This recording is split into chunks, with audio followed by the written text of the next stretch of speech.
Welcome to Addicted to Acting. I am talking to my friends and colleagues who just cannot shake this disease.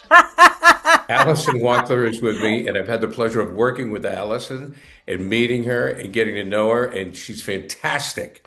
We've done three productions together in Boston Theater, and she has a fascinating story to tell. So, Alison, to start, why are you addicted to acting? Well, I'm the one that told you it's an illness. And I thought about that after I said it to you, and I decided it's something that we're born with. And I realized, I don't know if you remember, do you know who Abe Minsky is? It was like the night they raided Minsky, he started burlesque. Do you know who that is? You ever I heard do of that? not. Oh, well, anyway, he's the guy who started burlesque, and it turns out he was married to my grandfather's brother. So I decided maybe it's an illness that stays in the family. It's kind of like performing. Um, I don't know. What was the question? Well, no, you came. I also wanted to give you credit. You came. You said it's an addiction. We were having lunch at Mel's, the Yes, lovely Mel's we love Mel's. restaurant in Wayland, Mass, and you said acting is an addiction Yeah, because listen, we go audition after audition after audition and rejection, and it's not just people like us, hmm, but major. This happens to major stars. Maybe they don't audition, but they want the part. And, they don't get it for whatever reason. Brad Pitt wants it, but Tom Cruise gets it. Right? So everybody deals with rejection. But I wonder about the psychoses of it. Like, why do you think, what is it about? Because, I oh, don't think anyone would make the choice, Gary, for what you're saying. exactly. I Thank you. think I think that if someone said, what is the stupidest field to go into, they'd probably pick acting. No question. I think that it's low reward, high stress. I laugh when my friends say, "Oh, he went out for five jobs. He's really discouraged. He got the Ha! sixth one." And I'm like, I go, yeah, that's like every week for me. So I don't even. There are some that you want more than others, and it hurts more than other ones. But you get used to it. You realize it's not personal, although it feels personal, and that it could be anybody. It could be anybody because it doesn't matter how good you are or how badly you want it or how much you think you deserve it. None of that matters. It It's not doesn't. about that. Everything has to line up, and it's a rarity. I think Stella Adler said it best. Mm. It feeds your soul. Now, I'm happily married. I have a great home life. You're happily married. You have a great home life. You have a great family. I do too. Often acting is associated with people who are out of their minds, and that's not nearly the case. It's not. But there's something else we need. There's something else we crave that normal life can't give us. Isn't that weird? That's a It very is interesting weird. way to put it. It's weird because I was actually talking to a therapist about this once, and he said, life is mundane. He goes, life is, for the most part, just boring. That's why people have a couple cocktails at the end of the day. Or that's why we watch movies. Or why, because if you think about a movie, a 90 minutes of an action thriller, you know, that never happens in anybody's lifetime, Right, right, let right. alone so we crave something more to feed us. And That's a that's what good it way gives of us. putting it. There's an excitement about it, and Right. it's really funny. But if you ask the average Joe on the street, would you want to be a movie? They'll say yes. Oh my God, Right. yes, yes, yes. And then you say, well, why don't you pursue it? And they're like, because I have to make money, or because I have to live off that. I think it's really interesting because it is a very challenging and it's kind of it's thrilling. It's thrilling and it's exciting, but the you know almost anyone can do it, but I know that's wrong. But I always think that, they can get someone off the street and they do a performance that's phenomenal. And you're like, wait, this person trained for 100 years. How can this person who just like was discovered behind a counter? And then you keep saying, because it's not fair. There's no fairness in this. Well, I also just saw an interview with Jason Statham today. And it depends on how you look at it. Because if you take a look at, and I'm not saying one is any better than the other, but if Mhm. you look at a Daniel Day-Lewis, for example, Yeah. okay, who stays in character, has played a variety of roles. Jason Statham said he was selling pots and pans. Yeah. And somehow somebody's, the talent's got some, and he said, I play the same guy. He admitted, he goes, I'm not really an actor. He goes, Oh my God. method and all that. He goes, I don't know anything about that. He goes, and he's done some comedy. He did a comedy with Melissa McCarthy, but he has the look, he has the voice, Yeah. and he does the same thing every time, and he's okay with it. Well, so does Arnold. I mean, Right. you think about a lot of people, they just have this great niche and they can just ride with it. There's something unusual or whatever, and yeah, they get to just have a field day with it. You're Okay, probably now let me tell the people who are watching that you're very talented and you're very committed because in the plays I've worked with, you take it very seriously, as do I. And whether you're doing Shelby Scott, where you had the microphones and you really get into the part. So how did you start? um, you mean when I first get a part, No, no, how no, I no. start? I'm sorry, I didn't ask that correctly. We'll Oh, get to that in a minute. But like, oh, was it a second grade play? oh, When did you oh, start? oh, oh, yeah. I had it really early. I mean, Yeah, me too. yeah. I always said, um, it's funny because we talked about this. I was debating between trying to be an anchor woman and trying to be an actress, but I always knew I wanted to be an actress, and the only reason I didn't do the other, besides maybe I couldn't, was because so many of my friends wanted to, and I didn't want to ever, go into a different thing. But I just always wanted to do it. I just You would knew I have been had to do frustrated it. as an anchor person. You would have been totally because you sit there and you read the prompter. Now, I did sports. So in sports, especially in Boston, there's a lot of showmanship. Oh my God, There's yes, a yeah, lot of drama. I mean, I yeah, yeah, cannot tell you how many times I would go into a show and I would say, okay, how can I really stir up some shit? Like I didn't really care. I mean, like whatever. I'm not like some guys like if I'm right, I'm wrong. If I'm wrong, oh, I don't care. But like right, right. how can I come in and perform and really stir up a good conversation and get some Yeah. people going and get some people That's pissed off? work. And that's work, but I enjoyed it. Like I Yeah. remember somebody said to me once, "Why don't you read news?" And I go, "Sit there and read a prompter." I can't do it. Allison, you couldn't have done it. Right. You You're know too what? smart. It was, oh, please. They're smart. I just thought this So was what was what I your wanted first to do. role? Because my first role was the second elf in a Santa Claus play in second grade with Mrs. Canau's class, and I'm still Wow. pissed off that Michael Quigley got Santa. We always remember the Julie Finns who got Dorothy at camp. See, that's really going back. You know what? I didn't. I'm trying to think. I guess I can go back to summer camp, but when I was Cinderella or Glinda the Good, I mean, I always got it. It always acting always was a great way for me to find what I could do that I I could excel at. I wasn't an athlete. It was kind of like I knew that if we were all thrown together, if I was thrown together a bunch of people, I could shine in that particular thing. I've been doing plays as long as I can remember, ever, always. But there were times where I wasn't ever the kind of the favorite or the loved one. In high school, I didn't even do it. Uh, so I guess summer camp, I guess, might have been the first. I'm still friendly with my Prince Charming from Cinderella. Really? Well, as a girl, it was an all Oh, girls oh, camp. okay. Oh, Yeah, it was an oh, all right, because girls it was an camp. all-girls camp. Yeah, yeah. So I'm Okay. thinking that, and and I could sing, so I could do musicals. It was just my thing. It was my Here's my thing. read on you and a lot of our other friends who there's a slice of us, there's a slice of us that's not 9 to 5. Like I'm not 9 to 5 at all. Like I'm not 9 to 5 at all. Yeah. And I don't want to give away too much of your private life, but you're a mom, you live in a suburb, you live a very good life. Um, but I could call you tomorrow and say, Allison, I need you to do a play in a church basement. Mhm.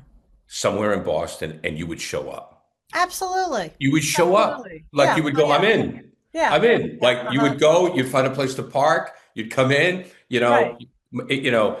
Yeah. So there's a slice of you that I don't want to say it's the dark side because that's not right, but it's Desperate the side. The no, I hear you on the 9 to 5. I do, Gary. I hear you on the 9 to 5, and I've done them. I mean, to oh, support myself. There hate is it. anything that I didn't do. I mean, I can name like 50 jobs I did. Give me your top five worst jobs you had when you were acting. Working at Alice's restaurant in California. I lasted about a week. Uh, oh my God, there's so many bad ones. Um, Uh, I worked in a million lawyers' office. I worked for the Animal Medical Center in New York. That was really rough. I couldn't stand when people would drop off animals and I'd always have to find them homes, and that wasn't even my Oh. job, so I was fired. I was fired from everything. Doubleday bookstore in New York. But you don't take shit, Allison. That's the thing. Like you're Yeah, not a but shit taker. no, so I just walked. I mean, when they said to Yeah. me, you have a choice. You leave today at lunch, do that audition, and if you're late, you're fired, or you just don't take the audition, you'll have your job. I'd be like, okay, I won't have the job tomorrow. Oh, But take the audition. that's an obnoxious kind of thing. I always felt like I'd be okay. I always felt like Right. I was never going to starve to death. I was always going to find. I tempt. Do you remember that when you're Oh, a sure. temporary Yeah. person? So Yeah. I tempt, I don't know, maybe 60 jobs in New York. I had a different one every week. I couldn't do 9 to 5, but I loved to pretend I could. So, I'd come in all dressed and I was like the perfect assistant, at a jewelry store or something. I was wonderful. And then after about 4 days, I'm starting to go like, oh, wow, I haven't had an audition. I don't like this. I'm gonna have to get Well, my you were ass playing a fired. role. You were playing a Yeah, role for yeah. And 4 days. I was really good at it. I worked as a banker. I I'm mean, I could go sure. on forever. And I was really good for about a week. And then you're like, I'm out of here. Yeah. Then And you're then like, yeah, I gotta go. So take me through. So where did you go to college? I went to Skidmore, up in Saratoga Springs, Yeah. but I took a semester at Cornell. I took a semester at Dartmouth. I took a semester at Lambda. I was gone most, And to doing get credit other theater. places. Always theater. Yeah. Always theater. I was in Syracuse's theater program in London. I always was finding ways to get into a theater program somewhere. Every So single, you yeah. leave college and then you go to New York and you just start auditioning? Well, I had kind of started before. I did a little bit of modeling when I was in high school. I did a couple of commercials. Uh, I did, and then, I did every play in college. In every college I was in, everywhere I went, I did plays. And then I immediately, every summer, I would do summer stock. So I would do that at really wonderful What was your companies. best So, play? um, wow, that's really, really rough. Oh, uh, I don't know. I maybe this is crazy, but maybe Moliere's The Learned Ladies. I was playing an ingenue, and I worked with a coach every day, so I knew how to speak perfectly. The elocution was, everything was on beat, and I really did it, and it was scary. It was a lot. So I think that was maybe my biggest accomplishment. Not my favorite play, but my biggest accomplishment. That was at Do Dartmouth's you repertory company. do you prefer stage over film or TV? No, I don't. I'm a sellout. I think that theater comes really easily to me, and I really like it because I did tours, I did so much of it, but it's a lot of work. I'm older and I'm lazier, and I like film. It's just it's kind of what I always wanted to do, and I was always told theater was the way to start, so I did. But I was always thinking I wanted to do film commercials. And then, when I went to New York after college, I I immediately, I was before I even graduated, I was getting 8x10s and going back and forth to New York City from Saratoga and meeting people and trying to figure out who I should study with and, getting like the leg up. Um, Skidmore was not helpful to my acting career. And now all these people came out of it, Lake Bell, and a Big lot of Bell. people went to Skidmore and stuff. But uh, when I was there, the head of the department, I was not a favorite. He didn't help, so I had to do everything myself. And so I went to New York and immediately, started with soap operas, commercials, uh, anything, anything. I just registered everywhere, went to everything. Now, what is your acting process and how has it changed over time? Um, I am, old school, and I studied every single method there is.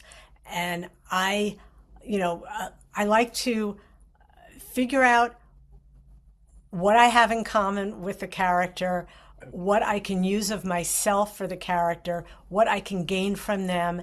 And I do a whole bio on everybody I play. Like I really Really? try, and I'm sure you do too. It- I research if they're a real person. Wow. If yeah. they're not, I fabricate an entire life. I don't care if it's for 2 lines or whatever. I think about what they had for breakfast, where they're going after, what they just did, what their relationship is. Would they be wearing a wedding band or not? I mean, I think about all these things, to come up with something that is credible. I feel like Don't you love doing that shit? I do love doing it. So God, you're do making I. me remember. You're making me remember why I'm in this ridiculous business. I love forming a person. I love Um, it. I you love it. know, I love it. I love it. yeah, I do too. And I'm not pretending to be another person. I'm trying to be as real and as believable as I can as the other person. And that's why I also enjoy playing. I play a lot of villains or, not nice people, whatever. And I love taking people from my real life and Right. putting them all together into a character. I love that. I love when, I'll do something. My sister will say, "Were you imitating mommy? Was that what you were doing?" I'm like, I don't know. You hear a line and you hear someone else doing it. So, When you start your process, well, I'll tell you what I do is so if you and I have done scenes together. So we're familiar with each other. So as I'm going through the lines and I'm going over and I'm imagining myself, I have a very strong imagination, which has helped me with writing and acting because my mom used to tell me, come out of the fog, Gary, but that's where the good shit is. The fog is where you find the good stuff. And literally, I would daydream so much in school. Oh, yeah, all the time. But that's what I do. The daydreaming is what gets you to where you want to be. And so I would, at first, if I'm acting with someone, say I'm working with you and I didn't know you, I would put somebody in your place that would drive my emotion. Like I have, and wait I a want you to, second. Are you telling me that when you're like pretending you love me, it's not me? What? it's absolutely you, Alice. Yes. Apologize to Barry for me. But for example, I have one person. If I'm in a scene and I need to be confrontational, I got one go-to person that I hate in my life that screwed me over, Mhm. totally screwed me over. And I use that person every time. And it gets me to where I want to be. And then, say, if I'm in a scene with you, then eventually the person gets replaced with you. Right. Like, eventually I can replace that person. And because you're a terrific actress, you'll give me what I need.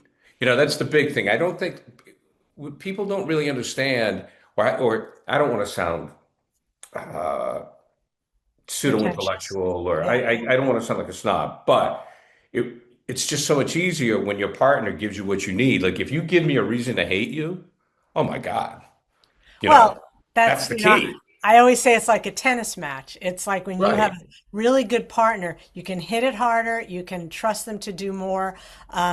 And it's funny when you talk about when you're talking to someone you don't like.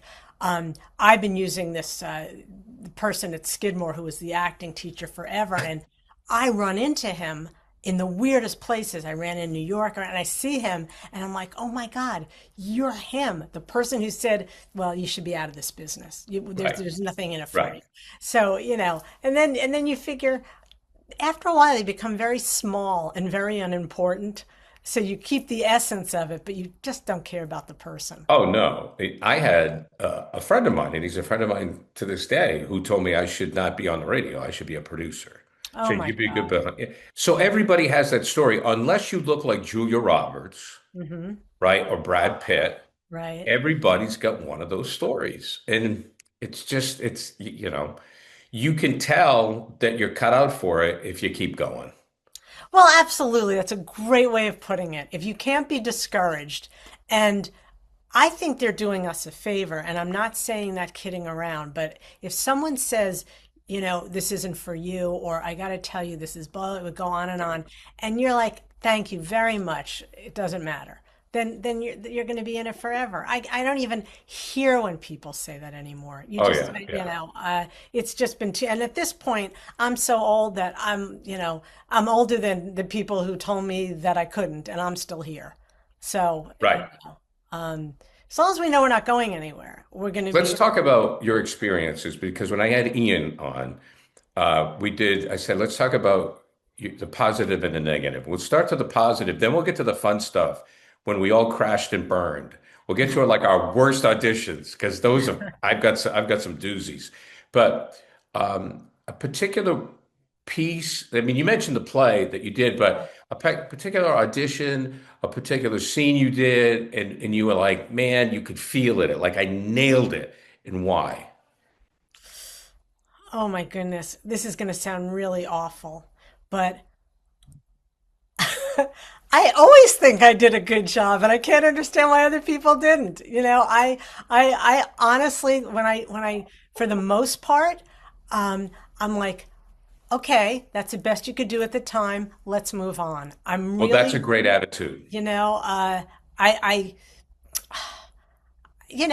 I sometimes just say, I know I'm not right for it. I know what they're looking for, but I'll give my Right. spin on it. And if it doesn't work, there's nothing else I can do. But I really don't beat myself up much about That's great. I'm auditions. getting better at it. I'm getting better at it. Sometimes if it's a taped audition, I'll still go back and look at it, which you shouldn't do. Oh, oh, boo. No, I have a folder and I'm a mess, but I keep a folder on my desktop, auditions that are no longer, and I just put them in there. And sometimes I'll go back and look at them and I'll go, oh, cringe, cringe. You shouldn't have Right. done that or whatever. And it's so not productive that, that there's nothing you can do. No, But because they're looking at things that you just don't see.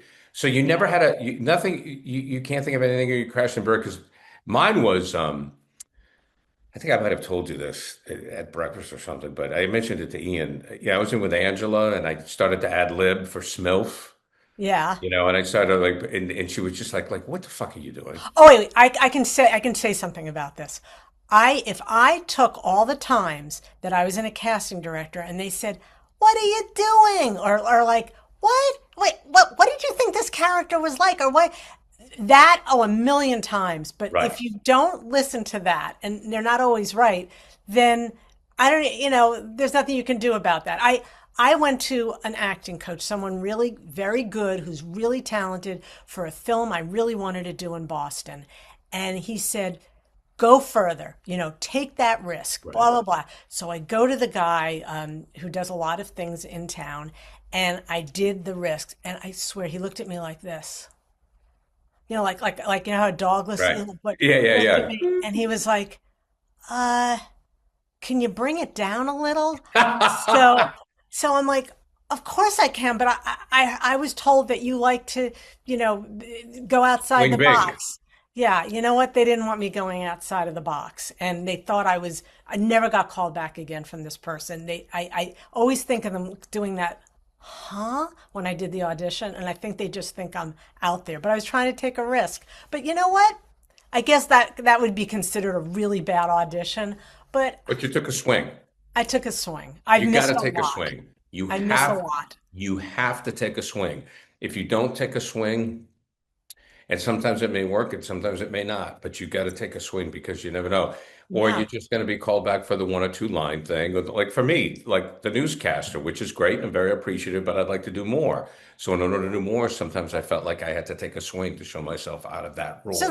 so what you're saying when you said that, she said it wasn't a good audition. It wasn't not a good audition. You took a swing. I So took you a can swing. never beat yourself up for that ever, ever. That's unheard of. So when I Right. am told I'm over the top or maybe you should have brought it down, I'm like, okay. and then sometimes they don't even know that you can, you Right. know.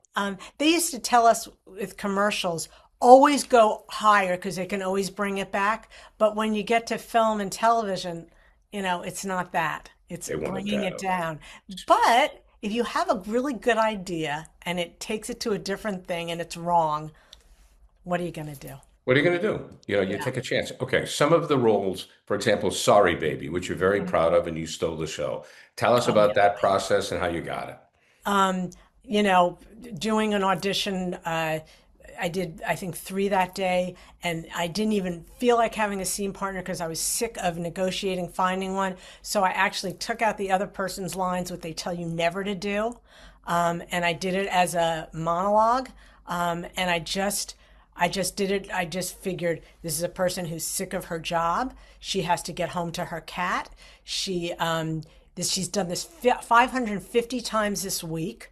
And the role is what? You should explain it. You're in The court. role is a person who's a clerk and who she talks a lot and she's like, next, you're dismissed. Here's your little pencil. Just like, blah, blah, blah. So the only tip that the casting director told me was, take off all your makeup and be, and you're supposed to be backwoods Maine. So I had to, I think really hard about what I'm wearing for everything. I mean, down to every little thing. So I had to go back upstairs, back, because we're doing self tape. Go upstairs, take up all my makeup, find a pair of glasses, bring it down. So that was the only advice. But they give us so little. They give us so little on these characters that it's really hard sometimes to figure out what they wanted. I mean, I'm like, do you want a Maine accent? She's from Maine. No, but no one told me that until I asked. Right. So, Right. and and I will add that many people have went up to me at the set and said, I auditioned for your part, but I didn't do it that high. I brought it down, like I care. But anyway, they were like, I just did it. Right. I wasn't as dry, so I did go over the top on And it that, and worked. it worked. But it wasn't any better or worse than anything else I've ever done. I've done better auditions that I haven't gotten. Are there any other roles that you're particularly proud of or had great experiences with? Um, I think you've had better ones. I think your stories are probably going to be better. My best things are when I'm on a set, I try to I like I like watching other people work. So that's always exciting. And I've mentioned before, I spent a day in a rose garden with Malcolm McDowell, just the two of us, and that to me is like more exciting than actually doing the acting. I love to hear their stories. So I love that. I What like. was so fascinating about him? I don't expect you to tell anything out of. No, no, I just asked him about old friends, about old movies I had seen that he couldn't believe I knew. I asked him about what he feels like when he leaves his family to go on these shoots. How often does he leave his family? Does it bother him? Just stupid little questions, but I wanted to hear his take on it with his accent. So Yeah. and I love when people tell you stories or give you advice. Not that I always remember any of it, but every once in a while you get something that you hope you'll be able to hold on to. You know what I mean? Do you I find that? do. I Yeah. do.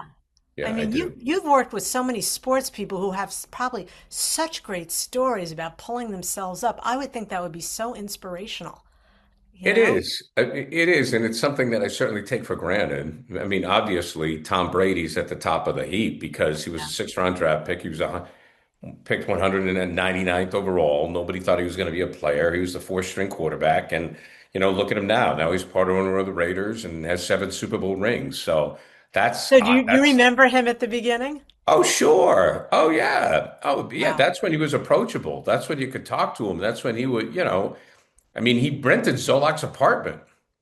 He what? I think Zolak had an apartment. Yeah, he was, and he was in with a bunch of guys. I mean, he was just a schmo. I did a commercial with him when he wasn't a schmo. He was a big deal. He had a whole entourage. So when you're Yeah, it got saying, a little yeah, carried away. I mean, there's one thing. he was with all these bodyguards and he was tall himself. He was very nice. He was very He's nice. very polite and he's very Yeah, nice. I yeah. think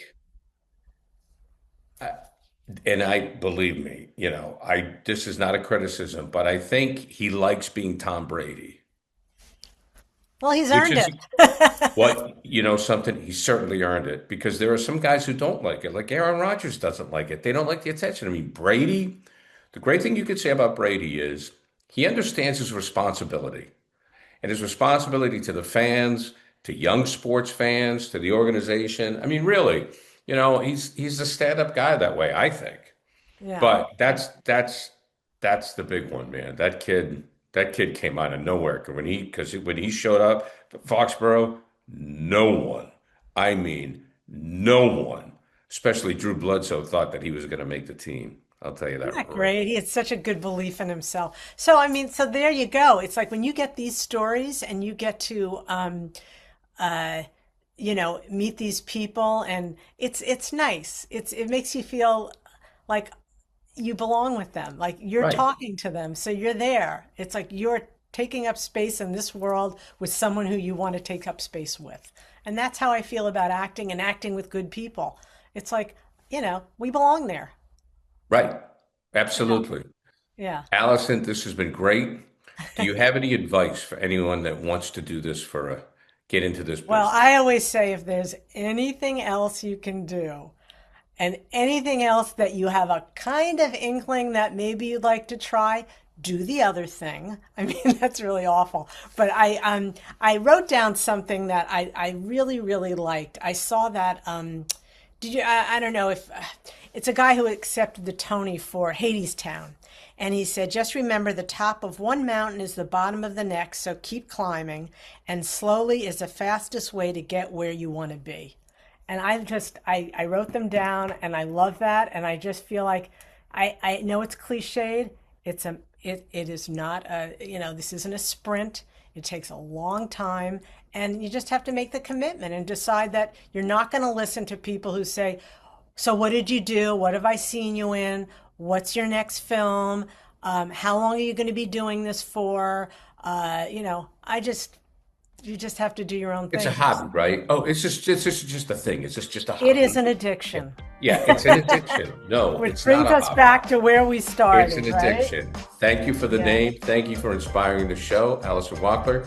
I will talk to you again. Okay. Mwah. Take care. Bye bye.